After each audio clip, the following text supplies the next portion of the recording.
Hello అండి, అందరికీ నమస్కారం. మీరందరు ఎలా ఉన్నారు? మేమైతే బాగున్నామండి. మీరు ఎలా ఉన్నారో నాకైతే కామెంట్ బాక్స్లో చెప్పండి. నేనైతే డే 3 అండి, ఇంటర్మీడియట్ ఫాస్టింగ్ వచ్చేసి డే 3లో ఉన్నాను. నేనైతే ఇది 16:8 రేషియోలో చేస్తున్నానండి. ఈరోజు నా వెయిట్ వచ్చేసి 65.35 అండి. అంటే దగ్గర 350 గ్రామ్స్ అనేది నేను తగ్గానండి. చెప్పాను కదండి, ముందు అయితే మనం కంపల్సరీగా మన బాడీలో వాటర్ అనేది ఉంటుంది కాబట్టి మనం తొందరగా వెయిట్ లాస్ అనేది అవుతూ ఉంటాము.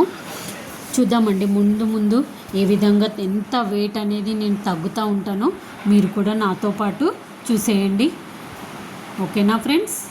ఇప్పుడైతే నేను వచ్చేసి మా హస్బెండ్కి అయితే దోశ అనేది వేస్తున్నానండి. ఈరోజైతే నేను రాగి దోశ ఏం చేయలేదండి, మామూలుగా రేషన్ బియ్యంతో చేసేటటువంటి దోశ అనేది చేశాను. దీంట్లో నేనైతే కొబ్బరి చట్నీ ఇంకా టమాటా రెండు కలిపి చట్నీ అనేది చేశానండి. మా హస్బెండ్కి వచ్చేసి దానిపైన ఉల్లిపాయలు వేయాలండి. అది బయట వేసినట్టుగా ఉంటే తను దోశ అనేది ఇష్టంగా తింటారండి. అందుకోసమని నేను దోశ అయితే ఈ విధంగా ప్రిపేర్ అనేది చేసేసానండి. తనకైతే ఈ విధంగా సర్వ్ చేసి ఇచ్చేసాను. నెక్స్ట్ వచ్చేసి ఇది మా పాపకైతే వేస్తున్నానండి. తనకు కూడా ఉల్లిపాయలు వేసి చేయాలండి. అలాగే క్యారెట్ కూడా వేసాను. నాకు కూడా ఇద్దరం కలిపి క్యారెట్ వేసుకొని మేమైతే దోశ అనేది ప్రిపేర్ చేసుకున్నానండి. మనం కొంచెం మూత అనేది పెట్టుకుంటే మనం క్యారెట్ అనేది వేసుకున్నాం కదండి, కొంచెం ఉడికినట్టు అవుతుంది. అందుకోసమని నేను మూత అనేది పెట్టానండి. నేనైతే ఈ విధంగా క్యారెట్తో దోశ అయితే వేసుకున్నాను. ఇంకా కీరతో నేను స్టార్ట్ చేస్తానండి. ఫస్ట్ వచ్చేసి తర్వాత పచ్చడితో స్టార్ట్ చేశానండి. చూడండి ఎంత కలర్ఫుల్ ఉంది. డైట్లో ఉన్నప్పుడు క్యారెట్ని ఎక్కువగా తీసుకోవాలండి. అలాగే మన ఫేస్ మీద ఉన్న ముడతలు కూడా పోవడానికి క్యారెట్ అనేది చాలా యూజ్ అవుతుందండి. అలాగే గుండెకు సంబంధించిన రోగాలు రాకుండా కూడా ఉంటాయండి. ఇమ్యూనిటీ పవర్ కూడా పెరుగుతుంది. అలాగే బోన్ స్ట్రెంత్ కూడా చాలా బాగుంటుందండి. తర్వాత నేనైతే మా పిల్లలకు వచ్చేసి ఎగ్ దోశ అనేది వేస్తున్నానండి. ఎగ్లో కూడా చాలా ప్రోటీన్స్ ఉంటాయండి. కాకపోతే అది మనం బాయిల్ చేసుకొని తింటే చాలా హెల్తీగా ఉంటాము. కాకపోతే మా పిల్లలు ఈ విధంగానే అడుగుతారండి. అందుకోసమే వాళ్ళకైతే ఈ విధంగా దోశ అనేది వేసానండి. ఒక్క దోశ అయితే వాళ్ళకి సరిపోయిద్దండి. చాలా ప్రోటీన్స్ ఉంటాయి. తర్వాత నేను వచ్చేసి పప్పుచారు చేస్తున్నానండి. ముందుగా అయితే పప్పుచారుకి అయితే పప్పునైతే మంచిగా కడుక్కున్నానండి. ఈ విధంగా వాష్ చేసుకొని పప్పులో అయితే కొంచెమంతా పసుపు, జీలకర్ర, అలాగే కొంచెమంతా ఆయిల్ అనేది యాడ్ చేశానండి. ఆయిల్ వేసి ఏంటంటే కొంచెం పొంగకుండా ఉంటుందండి మనకు, అందుకోసమని నేను యాడ్ చేశాను. ఈ విధంగా మనకు పప్పులో అయితే చాలా పోషకాలు ఉంటాయండి. అలాగే విటమిన్స్ కూడా ఉంటాయి. పిల్లలకైతే వారానికి 2-3 సార్లు పప్పు అనేది పెట్టాలండి. పెడితే వాళ్ళకు చాలా పోషకాలు అందుతాయండి. ఎందుకంటే వాళ్ళది ఎదిగే వయసు కదండి. అందుకని వాళ్ళకైతే పప్పును అనేది వారంలో 2-3 సార్లు అయితే కంపల్సరీ మనం వేయాలండి. దీనిలో వేసిన ములక్కాయల్లో అండి విటమిన్ ఏ ఇంకా కాల్షియం కూడా ఉంటాయి. దీనిలో ఇమ్యూనిటీ పవర్ ఎక్కువగా ఉంటుందండి. నీరసం రాకుండా కూడా ఉంటుంది.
ఇప్పుడు బగారన్నానికైతే ఈ విధంగా పోపు అనేది రెడీ చేసుకుంటున్నానండి. ఇందులో వచ్చేసి నేను పుదీనా అనేది చాలా ఎక్కువ వేసానండి, ఎందుకంటే ఇందులో వేస్తే పిల్లలు బాగా తింటారు. అలాగే క్యారెట్ కూడా వేసాను. ఇదైతే చాలా అంటే చాలా బాగుంటుందండి. బగారన్నం వచ్చేసి ఇందులో నేను కొంచెమంత ధనియా పొడి కూడా యాడ్ చేశాను. దాన్ని ఇప్పుడు నేను ముందుగా ఒక హాఫ్ అన్ అవర్ ముందట్లా బాస్మతి రైస్ నానబెట్టుకున్నానండి. నానబెట్టుకొని అందులో అయితే ఈ పోపు అనేది వేసేసుకున్నాను. నెక్స్ట్ వచ్చేసి చికెన్ పకోడా చేస్తున్నానండి. చికెన్ అయితే శుభ్రంగా వాష్ చేసుకొని మంచిగా కారం, ఇంకా ఉప్పు, అదేవిధంగా కొంచెం పసుపు కూడా యాడ్ చేసుకున్నాను. కొంచెం గరం మసాలా, జీలకర్ర పొడి కూడా అవన్నీ యాడ్ చేసుకొని కొంచెం అంత లెమన్ కూడా నేను యాడ్ చేసుకున్నానండి. యాడ్ చేసుకొని దీన్ని ఒక 1 అవర్ అట్లా పక్కకు పెట్టేశాను.